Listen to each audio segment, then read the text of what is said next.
When Xie Yu came home, the corner of his mouth was red. I asked, "What? Did your little mistress hit you?" He replied, "Are you a wee?" I said she'd never kissed a guy before, so I let her have a try. "Are you a wee? Never heard of her. Looks like he's got another one." I shrugged and said nothing. But Xie Yu suddenly lost it. "Just be Mrs. Xie and don't go bothering are you a wee?" A warning like that was a first. "So, this time it's true love?" "Fine," but he took out his phone and transferred money to my account. 2 million yuan. I didn't argue. So what if I'm mercenary? If feelings are unreliable? Why shouldn't I rely on money? If this had been his first affair, I wouldn't have been so calm. But this was the 8th, 9th? We grew up together. When my biological parents took me back but favored their adopted daughter, Xie Yu protected me. When I had no place in that house, he married me against his parents' wishes, promising me a home. I still remember him saying, "When Ning is the love of my life." So when I first discovered he'd cheated, my world collapsed. I cried, screamed, smashed everything. Once, I even held a knife to him, thinking we should end it together. It was our son Xie's calling Mom that stopped me. If I hurt him or myself in front of our son, what would become of Xie? When I put down the knife, Xie looked at me with disgust. "Look at yourself. Shrew." No wonder I looked elsewhere. "Why don't you look at yourself?" His words made me doubt myself. Had I really become a shrew? Was it my fault? I fell into a daze for half a year. Then, in a moment, I understood. Men didn't matter anymore, but Xie couldn't grow up without a mother. I couldn't stop Xie Yu from cheating. So I had to fight for my son. I confronted him with evidence of his affairs and said I'd forgive him for a price. He sneered and transferred 20 million.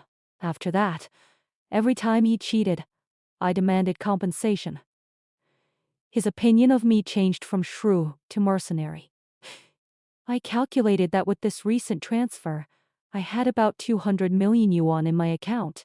One day, I got a photo from my best friend by Jingyi. It showed Xie Yu and Xie with a girl I didn't know. The girl was putting food on Xien's plate. I knew this was our Ruowei. Xie Yu could do whatever he wanted. How dare he introduce his mistress to our son? When he came home, he accused me of sending Jingyi to harass our Ruowei. Confused, I asked Xie what happened. He said Jingyi had slapped our Ruowei. And then added, "Mom, our Ruowei is different from those other women. She's a good person." I was stunned. When Xie Yu first cheated, Xie had screamed at his father, "Don't hurt my mom." Now he was calling his father's mistress a good person. I decided to confront our Ruowei at the office.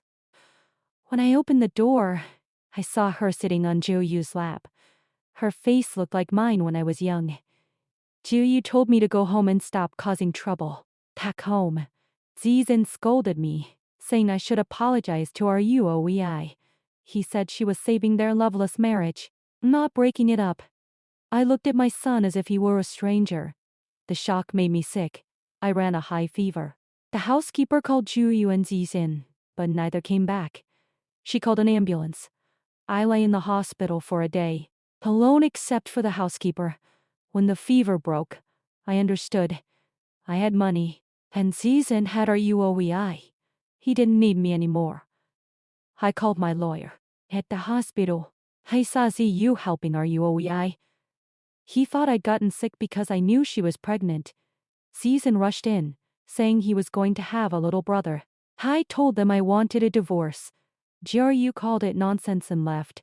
Xie said, "Stop making a scene, Mom," and followed him. I went to my mother-in-law. She didn't stop me. She transferred 50 million to me and said, "When Ning, live for yourself after the divorce. Don't believe a man who says he'll love you forever." The divorce went through. Xie only found out when I was packing. He cried, asking if I was abandoning him.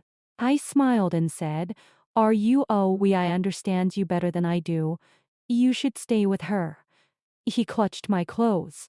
Crying, "Mom, I had the housekeeper take him away." After the divorce, I invested in the startup I'd been watching.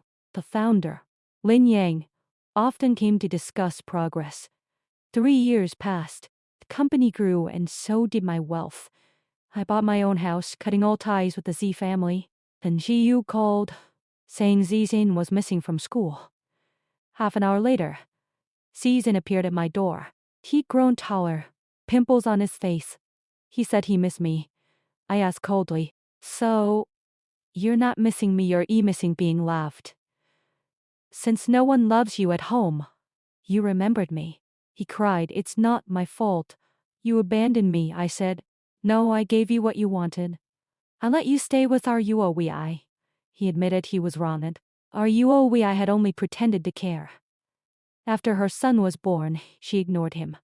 He was invisible at home. I called Xie Yu to come get him. Xie Yu came red-eyed, saying he wanted to make it up to me. I felt nothing.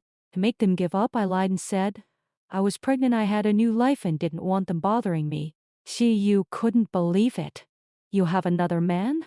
You couldn't even wait 3 years?" I slapped him hard. "We've been divorced for years. Why would I stay faithful to you?" I slammed the door. Later, Xie Yu returned, begging me to remarry. He said he'd treat my child as his own. Before I could slap him again, Lin Yang put his arm around my waist and said, "My wife and child are none of your concern."